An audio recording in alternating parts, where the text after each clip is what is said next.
السلام عليكم ورحمة الله وبركاته. رب اشرح لي صدري ويسر لي أمري واحلل عقدة من لساني يفقه قولي. دمان وادين سلامي الوالبود جوجتين مالين تايدين وعنادو قفك هبين كيسا وعنادو qofkii rabo maanta waxay idin soo gudbinaa duco. qofkii rabo maanta inuu noqdo hooyo saalix ah, doonay inuu caruur saalixiin ah helo, ducadana ku duceysto. rabbi laa tadarni fardan wa anta khayrul waarithiin. qofkan waxaa laga rabaa inuu joogteeyo, dadaal muujiyo, hatta shanta waqti qofka tukanay inuu gadaashay 10 jeer ba Allah ka dhigay 10 goor inaa akhrisid, aad duceysatid, aad joogteysid. wax walba oo joogteen horta laba shay waaye.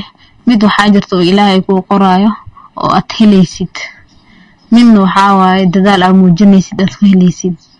midka dadaalka aad hadaa muujisid Ilaahay wax badan oo ku siinay. Ilaahay markuu wax ku siinay koobka uma cabiraayo. waxaad daalabtid, waxaad doontid oo qalbigaada ku jiro oo wax ku wanaagsan Ilaahay waa ku siinaa. marka rabbi laa tadarni fardan wa anta khayrul waarithiin mar walba inaad ku duceysatid. caruur badan oo barako leh iyo awlaad saalixiin ah qofkii doonay horta Ilaahay ha siiyo. qofkii hami lena hamigiisa oo khayr Ilaahay ha siiyo. qofkii dhib haystan dhibkii Allah ka dulqaado.